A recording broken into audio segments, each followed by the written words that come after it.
Chapter 2. The woman was gorgeous, Mike thought as she got out of the pool. Her wet, tan body glistened in the sun as she pushed her long, dark hair behind her head.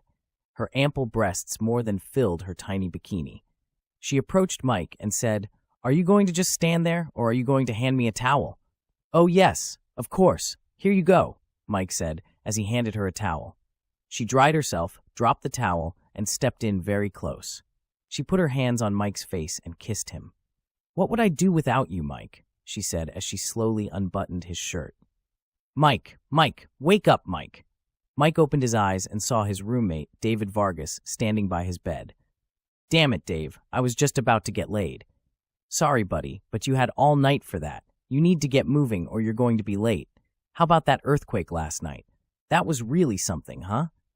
"Earthquake?" "Yeah, a little before midnight. Are you telling me you slept through it?" "I guess I did," Mike said. "I thought you Army guys were light sleepers. Maybe some are, but I served in Germany and North Carolina, not exactly the front lines." "You're still my hero," Dave said, laughing. "Surely there must be something better you could be doing right now." "Nope. Today's my day off." All right, Mike said as he got out of bed and headed for the shower. When he finished showering, he brushed his teeth, shaved, and put his uniform on. He looked at himself in the mirror and was happy with his appearance. When he left the Army, he let himself go a little, but after 11 months with the National Park Service at Shenandoah, he was back in shape.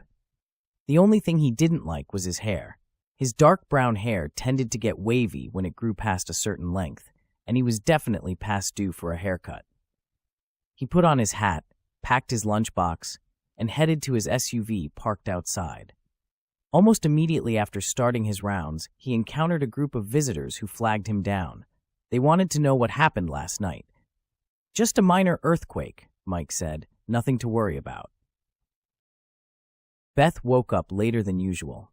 She was done crying. It was a new day and a chance to start fresh.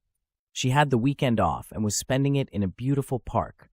She had never been anywhere like this before and knew she could enjoy herself even without the company of a man. She took a shower and got herself ready for the day. She was getting hungry, but only had crackers and cheese. She thought about going out for breakfast, but didn't know where to go. Instead, she made herself a cup of coffee and brought it outside to the front porch with the crackers and cheese. There were a couple of chairs there with a small table between them. She sat on one of the chairs and put her coffee on the table. Since her cabin was at the end of a row of cabins, nature surrounded her on 3 sides. The air was thick with the fragrance of the forest. A feeling of tranquility swept over her as she listened to leaves rustling in the wind and the pleasant sounds of birds singing their songs to each other. She sat there drinking her coffee and snacking on the crackers and cheese. She couldn't remember the last time she felt this relaxed. She was used to the busy city life where everyone was always in a hurry. Waking up in the middle of a forest was quite a change for her, but she thought it was something she could get used to. Her phone rang inside the cabin. She put the food on the table and went inside to answer it. She looked at the screen and saw it was her supervisor, Robert Klein. "Hello, sir," Beth said. "Good morning, Beth. I hope I'm not disturbing you." "No, it's fine. What's up? Did you make it to Shenandoah? Are you there now?" "I made it just fine. I'm here now. Thanks for asking." "I'm sorry, but this isn't a social call. I know it's your day off, but I need to send someone down to Shenandoah. Since you are already there, I thought you might be willing to take the assignment. I don't want you to feel obligated. If you don't want it, I'll give it to someone else, but I was hoping you could at least get the ball rolling. If you do take it, feel free to take some time off after we resolve the issue." "It's fine, sir. I'll take it. My plans here have changed anyway. What's going on?" A little before noon, Mike was hungry, so he parked his vehicle and opened his lunchbox.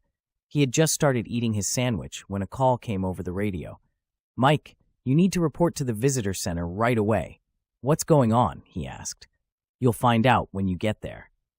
He hated the vagueness. Why couldn't they just tell him? This wasn't the CIA, for God's sake. He took another bite of his sandwich and put it away. When he arrived at the visitor center, the park superintendent, Matthew Johnson, was there with a young woman. She was beautiful. She had long, straight, blonde hair tied behind her head. She wore a black suit jacket, black pants, and a white shirt. She also wore black shoes with low heels. Not the best walking shoes, but much better than high heels. "This is Ranger Michael Bauer," he said to the woman. "Mike, this is Agent Bethany Hartley. She's with the FBI. I would like you to work with her today." They shook hands. "You can call me Beth," she said. "You can call me Mike. What's this all about?" Beth unlocked her phone and showed him a photo of a young woman. She had straight, medium-length, dark brown hair and brown eyes. "Have you seen this woman?" she asked. Mike looked at the photo and said, "No, I don't think so. Who is she?" "Her name is Emma Drake. She is hiking the Appalachian Trail with 2 friends. Her father reported her missing this morning." "Seriously?" Mike said. "That's what this is about? Everyone on the trail is missing. That is why they are hiking the trail. They want to be missing. They are there for a piece you can't find in the city. Besides, a missing person is a matter for the police or sheriff, not the FBI." "Normally, I would agree, but her father happens to be a United States Senator. I'm here to ensure she is okay and rule out any foul play." "Foul play? Do you think someone would want to kidnap her?" "I have no way of knowing that. I'm just here to find her. But since she is the daughter of a senator, the likelihood of a kidnapping goes up exponentially." "What makes you so sure she's missing?" "I'm not so sure. I was told to find her, and I intend to do that. What I know is that she has an arrangement with her father. She calls him every night when they make camp and texts him every morning when they leave camp." "There are many areas of the trail that have no cell signal. Perhaps they are in one of those areas," Mike said. "The senator is aware of that. She had a cell signal last night when she called her father, but didn't text him this morning. He tried calling her, but it went straight to voicemail.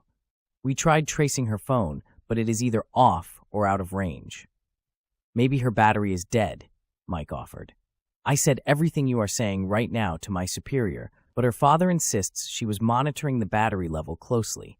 He said she only turns her phone on to contact him and then turns it off to save the battery. She also brought along a solar charger to charge it when needed. Besides, her hiking companions also brought phones, but those are turned off or out of range too." The superintendent spoke up and said, "They were just past Black Rock Summit last night. Get down there and see what you can find." "Of course, sir," Mike said. "Come with me," he said to Beth, leading her to his vehicle. On the way, Mike asked, "Why did the FBI send only one agent for this? Don't you people usually work in pairs?" "Usually, but not always. I suppose it is because I happen to be in the area. I also have a feeling they don't consider this as much of an emergency as her father does. They probably figured they would send the rookie so they could at least say they are doing something." "Rookie, huh?" Mike said. "Me too. Well, I've been doing this for 11 months. I guess you're a rookie until you reach the year mark."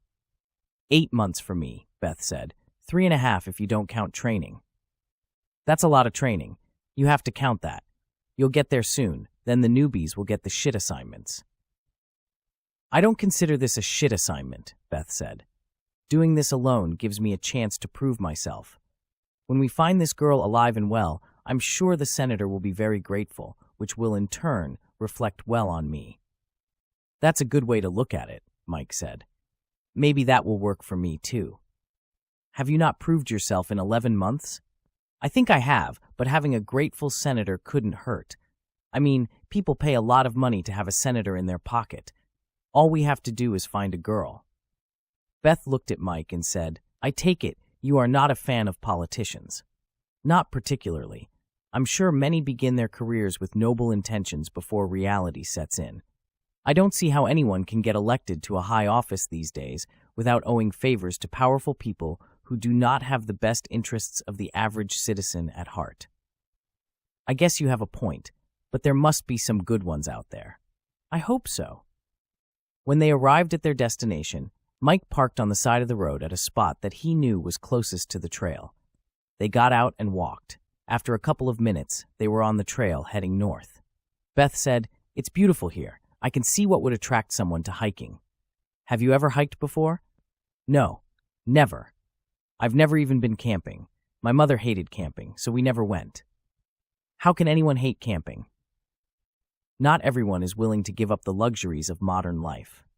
I suppose that is true. Where did you grow up? Mike asked. I'm a Florida girl. I grew up in Clearwater, not far from Tampa. I spent much of my free time at the beach, but anything resembling a forest was a world away. That's a shame, Mike said. I grew up in West Virginia. The forest was my second home. The beach, on the other hand, was a world away. I guess a little of both would be nice, Beth said. There was a bend in the trail, and when they came around the corner, they saw two men sitting on a log. They used their backpacks as makeshift tables while eating from tin plates.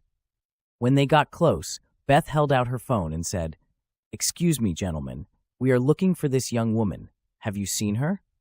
Both men stood up and looked at the photo. One of the men said, "Yes, I remember seeing her. She was with another man and a woman. They passed us a day or two ago, I think." He looked at his friend, who nodded in agreement and said, "It was yesterday morning. We were packing our stuff when they came by." "You haven't seen them since then?" Mike asked. "No, I'm afraid not," the first man said. The second man shook his head. "What about other people? Did you see anyone pass you after they went by?" Beth asked. "No, I'm pretty sure it was just them," the first man said. He looked at his partner, who nodded in agreement. "Thank you so much," Beth said, and they continued walking. "I guess that means they are ahead of us somewhere." It's also possible they had no signal this morning, so they left without texting her dad. If that's the case, we'll have a long walk to catch up to them. For her sake, I hope you are right. They walked and talked for another 10 minutes, and then Mike saw it. In a clearing about 25 feet from the trail stood two small tents. They quickened their pace, and when they reached the tents, they noticed the remains of a campfire. They also found 3 backpacks. 2 were inside one tent, and 1 was inside the other tent. Beth opened the single backpack. She rummaged around until she came up with a cell phone. She turned it on. Fortunately, the phone was not locked. She checked text messages and found what she was looking for. She held up the phone and said, "This is Emma's phone." "That's strange," Mike said. "Why would they leave without their stuff?" "Perhaps something scared them," Beth offered. "A bear, perhaps. If a bear chased them away, they would surely return or at least report it to someone. Even if the bear could kill one of them, it would certainly not get all 3. "We need to check the area," Beth said. "If someone kidnapped her, there might be clues nearby."